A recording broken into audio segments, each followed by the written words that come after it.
皆さん、はじめまして。KIKI です。今28歳です。イギリスのマンチェスターから来ました。私はプロのダンサーですと、プロのボディビルダー。よろしくお願いします。Thank you. Cause I got you like you got me. When the earth shakes, when the bombs scream, until our last breath, every heartbeat.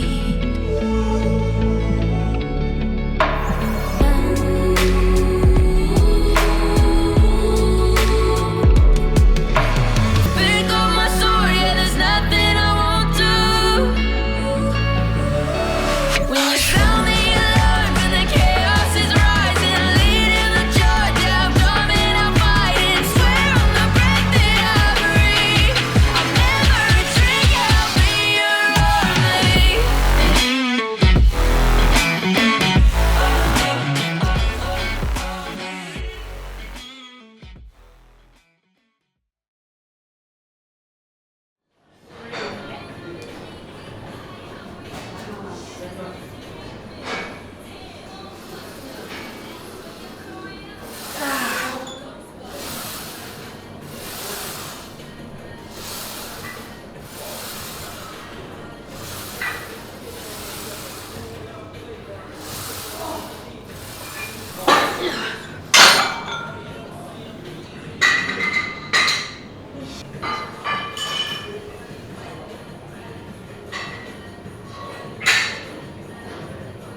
So you've only been competing for like 1 year?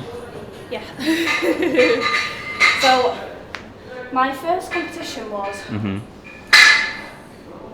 NABA, right? last year. NABA in May. May? Was it last year? Yeah, it was last year in Yeah, May. okay. That was my first competition. Then my second competition was the Pro Show Pro in Show. September. Yeah. Third competition was Beef Sasaki. Fourth, NABA Korea. Fifth, Amateur Olympia. Wow. And we are 4 weeks out. 4 weeks out. Yesterday I realised it was 4 weeks and I was like, oh, soon. And if you win the pro card, right? You're gonna have Japan Pro the next day. Yeah, I know. Are you like, do you have that in your mind or like, are you So just when like... I started training with Beef, we never had in my mind that, okay, we're just going for the IFBB Pro card. He said when he started training me, he was like, we're training for Olympia. He was like, I'm not training you to beat anyone in Japan, I'm training you for Olympia. Right. So that's where my head has been since I started with Beef. Right. The goal is to get to Olympia. So that's what we're training for. Right, is Sally still with Beef?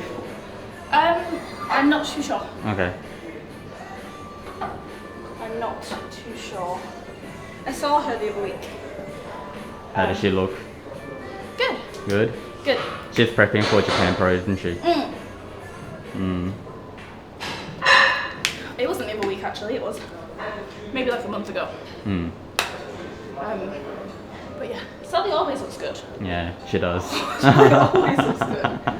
Well, she's already qualified for Olympia, so that explains, I guess. Right.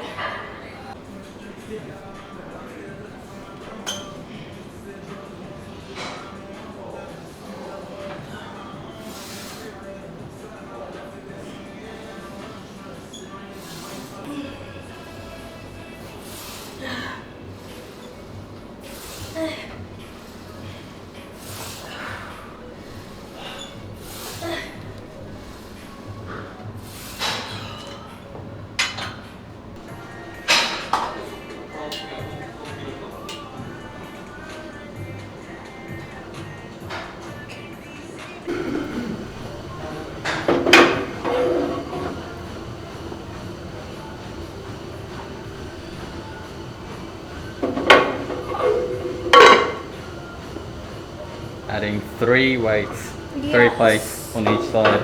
So we're gonna see what this feels like and then let's go from there. Okay. It's a new machine, so Yeah. have you noticed that sometimes like leg presses are heavier than others? Yeah.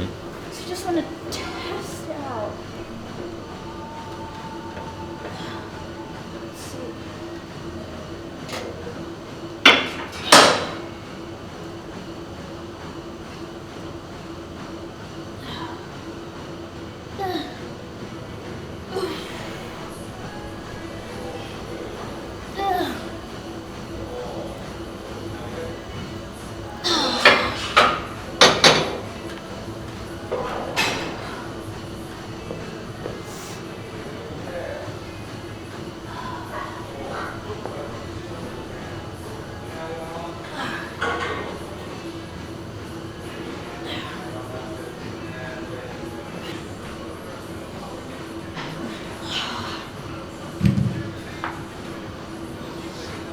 Can you briefly explain to me where exactly you're targeting? Yeah. Like The lower knees. lower, Yeah. right, So both exercises will target in here. right. That's why if I bend too much, it does my hand. I feel it in my hand, and I don't want to feel it in my hand. I want to feel it just here. So that's why the range of motion is ever so slight for me anyway. My legs are a little bit higher. A little bit higher than 90 degrees. We're a little bit higher. Right, right. And your hips are tilted, so you're not flat this way. Your hips are slightly tilted upwards, and you're pushing. I push ever so slightly, and it's here. So I literally stop. I know the limit, like when I'm doing it, because I can feel it. So I literally stop when I feel like, okay, that's the point. If I go any more, it's gonna be too far, and I'm gonna feel it here. Like even when I'm sat like this, You can feel it. I can feel it. Yes. I actually watched the video you told me last time we met. Did you? The Terika Gandhi was explaining why Jennifer Dory So won. interesting, wasn't it? So interesting. So interesting. It was so interesting, and that's exactly where you're targeting right now, right? Yep. The roundness, Yep. fullness in your like lower. Yes. Yeah. Exactly. you could see that Jen had when she did her transition pose to the back.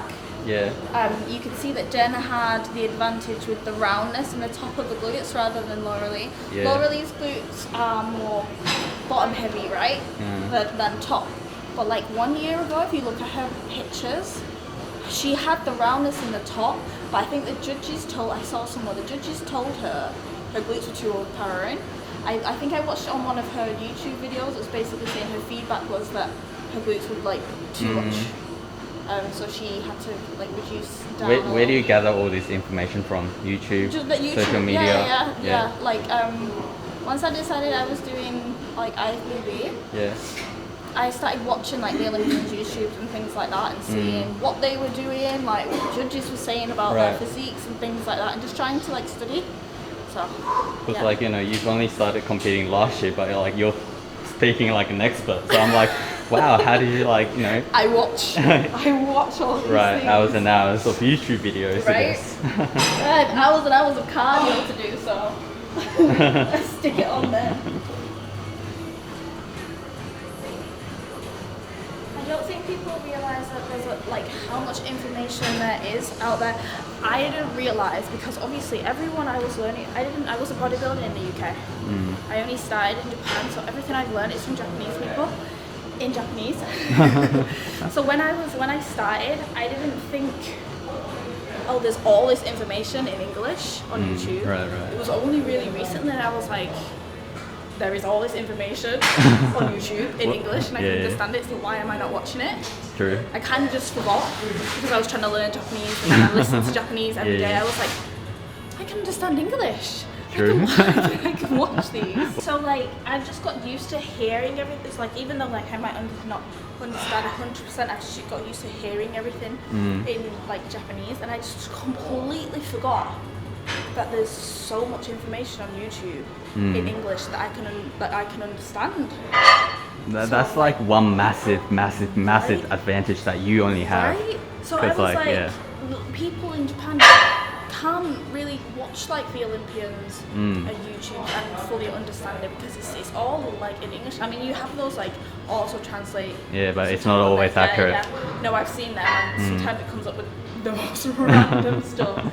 But yeah, I was like, I need to take advantage of the fact that I can learn things from these Exactly. people.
私映っちゃいけないんだけど、こう彼が撮ってて私にカメラを映しちゃいけないんだけど、キキちゃんに見とれてこうやってめっちゃ見てるから私が映っちゃってきてがいいかなって本当にすごい関節がすっごい細いから本当に綺麗。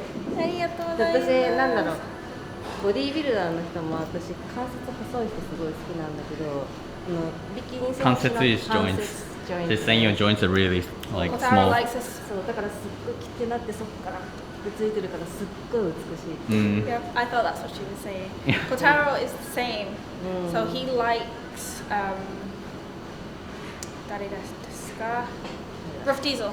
Rough diesel, そう yeah. そうそうそうじゃそうあそうそうもうそう。私のタイプだからすっごい綺麗。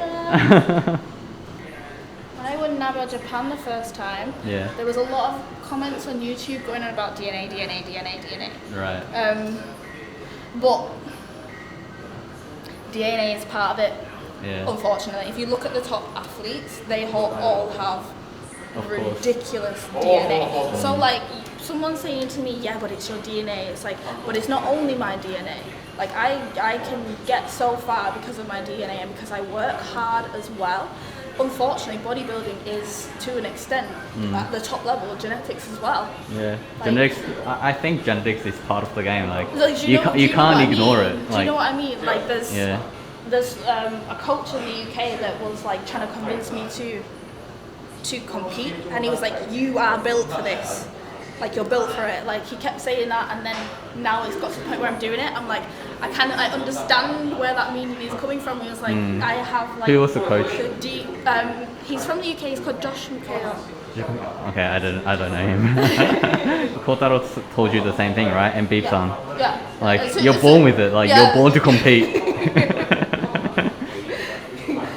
B さんに関して DNA おかしい全然大丈夫。大丈夫。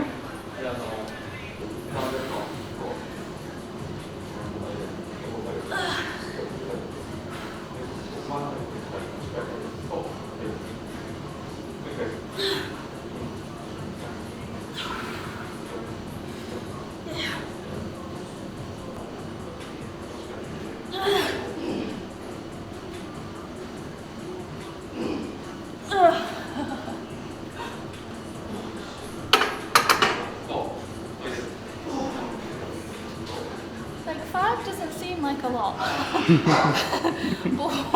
when you're trying to like target a certain place, five can be killer.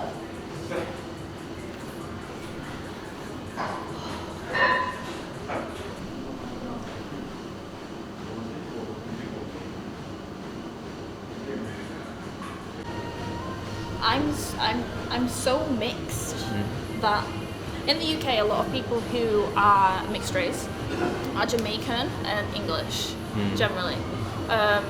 In the UK there's a lot of Caribbeans, which I am Caribbean and English, and it's just Caribbean and English, and people come up to me and they're like, where are you from? Because I don't look typically Caribbean and English because I am mixed with Right. like a lot more. So it's never like, I've never been at home and feel like I fit in. Everywhere I go, I look different. Even at home, I look Right. different to the mixed race people who are typically in England. So it's like I'm confident enough to go somewhere and just like not feel like submerged and like I don't know, it doesn't make me feel smaller being here because I'm just so used to being different anyway, like my whole life. Right. In the place that I grew up, in the place that I'm from, people asking me like, where are you from? I'm like, here. So it's just kind of like, I'm used to it. So I don't mind going to a different country and being completely different because I've been completely different in the country I was born in. So it's an advantage. I like it. Yeah. Well, it's good that you turned that into a strength. Like, Yes, yeah. definitely. A lot of people would not turn that into a strength. I don't think it would consume them. That's the word I was looking for before. Oh, right, like yeah. feeling consumed by those kind of things. Like I think a lot of people come to Japan and they don't respect the culture because I have so many different cultures in me. I respect and I try to learn at least about a culture and the country that I'm in, just to be respectful. And I don't feel like a lot of people do that. Like, I appreciate it's different. A lot of people are just set in their ways that this is what I know, anything else is like doesn't matter or it's wrong. Well, no, I'm living in Japan, so yeah, this is what I know, but I also need to know and learn about this culture because this is where I am now, this is the people that I'm surrounded by, and I want to be like respectful and learn about different cultures. I think it's interesting. Why would you go to a different country and not want to learn about that? True. that- Like you the should culture? absorb all the cultures Right, and like I want yeah. to absorb everything, and I did that when I was, because I travelled before I came to Japan. I was just absorbing all these cultures. I just want to see where, like, how other people lived. I didn't travel and I didn't go to like fancy hotels. I would go and eat where the locals eat. I would stay where the locals stay. I want to experience this country in like its whole entirety, and then like in a Hilton hotel. Like I want the experience rather than luxury.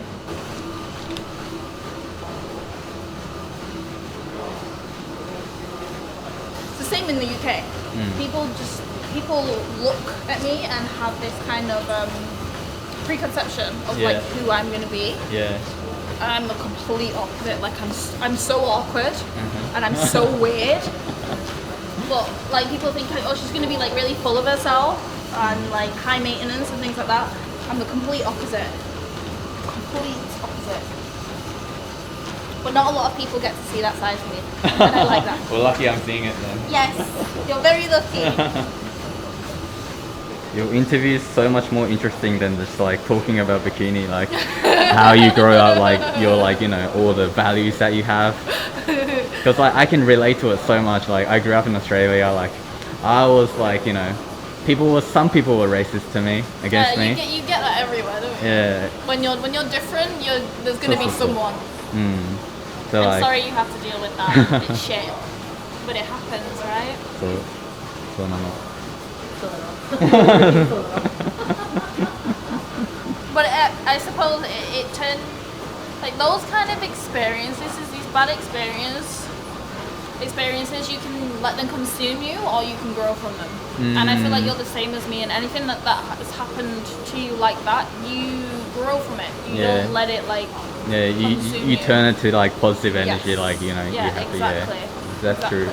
Well, that's And- one thing that I like tried to do. Like I could feel like my like self-esteem was being consumed. Yes, Like everything was going downwards. Yeah. I was like, I can't let just like No. keep this happening. So I was like, I had to like turn around. Yeah, exactly. And I think And once I do that, like people, even some people are still racist to me. I don't like they don't reach my heart or anything. No. Before they used to, but No. now like I have the actual blockage, it's like just barrier. Kinda like, okay, but what's wrong with you for you to say that? Like, so what? I'm like, why?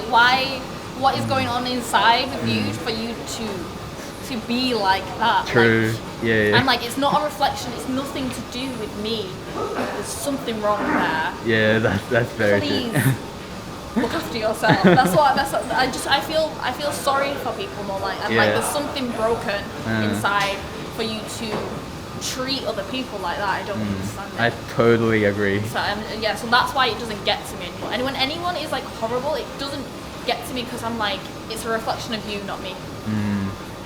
So I'm just kind of like always in this little bubble that no one can pop. Everything just bounces off.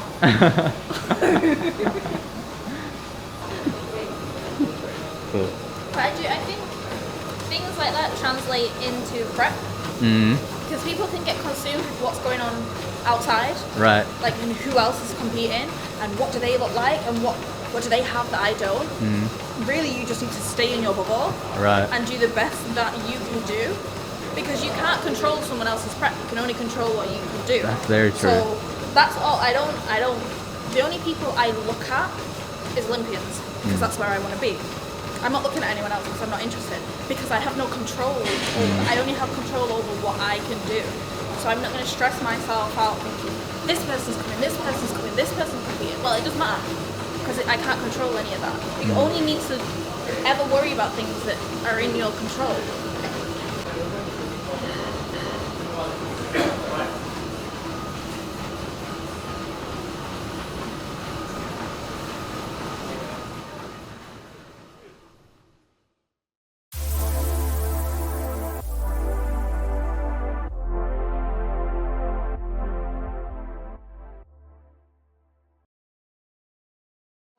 hello. So my name is KARYSE. I'm from the UK. I came to Japan 3 years ago. People may know me as KIKI. It's a lot easier than my actual name. I'm a professional dancer and a professional bodybuilder and a model.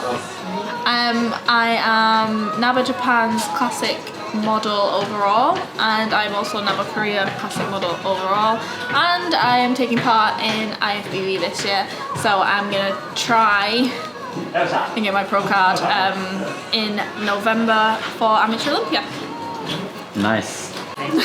So you moved to Japan like 3 years ago, you said? Literally like 3 years in 2 weeks.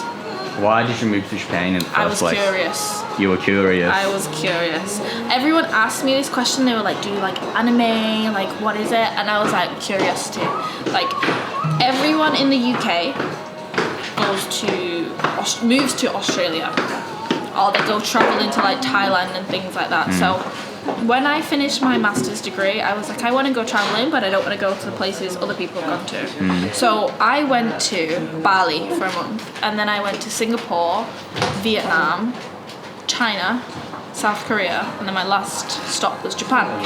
And then before I was leaving, I was kind of saying to my mum, I want to move somewhere for like a year. It was between South Korea and Japan.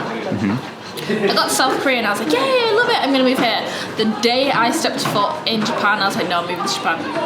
I flew straight from Japan to London to the embassy to apply for my visa to move to Japan. Soon. Why was it Japan? Like Feeling. Yeah, that's a big thing for me, like just feeling like I stepped in Japan and I was like, I can live here. I just kind of knew. Do you speak Japanese at all? A little. A little? 少し自己紹介。勉強します。OK。久しぶりそれ。時々日本語、時々本当に久しぶり。ちょっと待って。OK。ちょっと待って。頑張ります。皆さんはじめまして。KIKIです。今28歳です。イギリスのマンチェスターから来ました。私はプロのダンサーですとプロのボディビルダー。よろしくお願いします。Thank you. かわいいね。むずっ。本当にすごい。Alright, so what sparked you to start competing? So I joined We Are the Fit. Yeah. And Kotaro asked me if I was a competitor, and I was like, no. I was like, I've been interested in it, but like, and he was like, you should do it. And then I'd had people in the UK telling me I should do it before. And then going to like We Are the Fit, obviously he trains a lot of his clients there, so I got to see a lot of people, and I was like, this is actually like kind of like interesting. And it was during Corona, so like the people that I got to know, my gym stayed open, were from the gym, so it was just kind of like, I have the time. Why not just like give it a try? Like all these people are telling me I should do it, why not just like give it a try? So I literally was like, oh, let's just do it once, like as an experience and see if we like it. And then I won, and then here we are. No. So you've never actually lost in a comp before, have you? No, not yet. Or, like, I don't know, but like that's something special, right? Like people will go through like ups and downs. Yeah. Usually, like they were like first time competing, they won't like they will usually win like. I know. Do you feel the pressure or like what do you? No, because I was on the treadmill the other day and I was watching like inspirational quotes. Yeah. And I listened to a quote that basically said, everyone experiences failure. So even though I've not lost in a competition, I've lost in life in greater things than losing in a competition. So I know how to deal with a certain level of loss. So it doesn't worry me. I'm not sat thinking like, how am I going to be if I lose? Because I've experienced loss. in different aspects of life. So Right. I don't feel the pressure in that kind of way, because there's so much more to life and there's so much more to loss than losing a competition. Right. You're really good at conveying your feelings. I wish I could like speak like you. I know you just told me that you're not like comparing yourself against anyone, Yeah. but do you have like potential rivals or like anyone you're like paying attention to? What I used to look like. Right. My only rival is my past. I will never compare myself to anyone else, because at the end of the day, I don't have their body, I only have my body. So like, and I don't think there's any point in having like a rivalry or anything like that, unless it's like for like, people do it for like entertainment. But like, I'm just not the kind of person to think like, this is my enemy. No. So No. like ultimately, what are you fighting for? Like people usually fight for gold medals, like Oh, I to wanna beat win. others. Like what are you fighting for? ultimately? I want to win. I want to reach my greatest potential. I want to see how far I can go and how successful I can be and how far I can push myself, and I want to see if I can get to a place that other people think I can get to. A lot of the time with me, I have so many people that believe in me more than I believe in myself that I do it for them. And that's what I want to do. I want to get to that place because I have so many people that believe in me that I can do it. You can't do something like this on your own. You cannot. When you're in the midst of it and someone messages you saying like, 頑張ってください. Like when you're hungry and you're doing an hour of cardio, you don't know how much that message means. So because I know there's people looking at me and wishing me well and wanting me to do well, that I will not stop. I will keep going. With myself, I'm always just a bit like, yeah, but I don't know. I don't yet see my own potential. Like I don't think I've never really been like arrogant or anything like that. I never really see how good I am at something. I'm always like, oh yeah, I'm alright. But because I have other people that believe in me to a point, like, you can get to Olympia, I'm like, okay, well then, if you think I can do it, I'm gonna do it for you. As well as myself, because if I can do that, then it's yabaine. But it's more, I have so many people that believe in me that I do not want to let them down. Right. So I don't want this to be a pressure to you, but I'm one of them. I know you are, and that's absolutely fine. And I'm gonna do it for you. How did you reach that mindset? I think Maybe the background, like you grew up. my background of growing up, I think dance. I've been very, very active from a young age, and then I think dance as well. I think I've just been able to connect and understand myself and humble myself, and then I've had things happen. Like before I came to Japan, I was in, it was an extreme car crash, but I was hit by a car from behind, and I injured my lower back, and I couldn't dance for a year. I was in recovery, and in that year my granddad got dementia, so I cared for him. So it's just like experiences like that have just developed me into the person that I am today. Like, they're not the best experiences, but I wouldn't change them because that's made me who I am right now.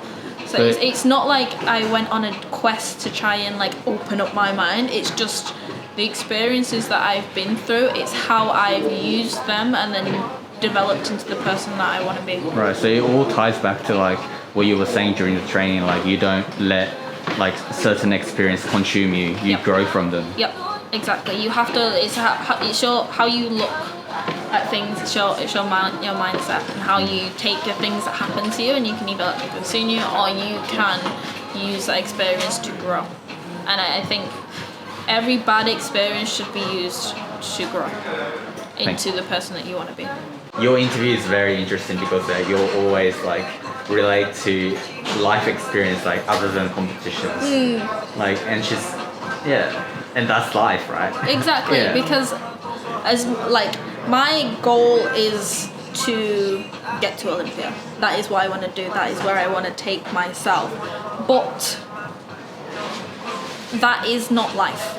Competition is not your life. You have a life outside of that, and I think that's one thing that people need to always remember, that competition is not just life. You have to True. experience life as well. If I could have your message to people who's getting consumed by through competitions, what would it be? Oh, that's a good question.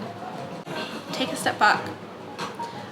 For people who are getting consumed by competitions, I would say just take a step back, and because during competitions you forget, even myself, you forget how to live normally, like a normal person, and I think it's important. And I got this from like the Olympians. It's important to take a step back and be normal for a little while, and then go back into it. Like it's important just to remember that you don't have to eat out of Tupperware all the time. You can go to a restaurant and eat. Like it's okay to do normal things, because you're a competitor, but you're also a person. You're also a human, a normal person, and you deserve to live a normal life alongside the competitions. And it is possible. Like you don't need to be consumed by them all the time. You're in your like A game when it's competition time. I know it kind of is all year round, but you are human, and you're allowed to have a normal life. You're allowed to go out and meet friends and go for drinks and things like that when you're not on prep. But I think take a step back and just realize that it's okay to be normal, and relearn how to be normal. Because after months and months and months of dieting, you have to relearn how to be normal. Trust me, I know myself. Like just going out for dinner, I have to relearn how to go out for dinner and just do things like that. So you just need to, once you're getting consumed, you just need to take a step back and just reintroduce yourself to normal life. I think it doesn't matter how much money I will make, like, or how successful I will be. I won't change who I am and my values, and I've spoke about this for the longest time. Like, I could get to Olympia, have all these sponsors, and I will still shop in Gyeongmu. I will tell you right now, I will go to Gyeongmu and Hanamasa. Still, I could have all the money in the world. Like, I don't let these kind of things change who I am. I still like to be real, and I think if you're real, then you can be a real inspiration to people. I don't want to put off this image that I'm big and fancy and I'm gonna stay in these hotels and I have all these things. I just want to be a real person that real people can relate to, and they can think she's just normal. Like she can do it, I can do it. I don't want to be at this unobtainable level. Everyone is a person at the end of the day. Like I don't think people should be put on like such high pedestals. Like everyone is human. I won't treat a homeless person and a movie star any different. To me, everyone gets treated the same. It still surprises when people want to take pictures with me. I'm like, why? Me? I'm like, really? Okay. Like, I don't think I will ever get used to like things like that. So I was just gonna be like, oh, really? Okay.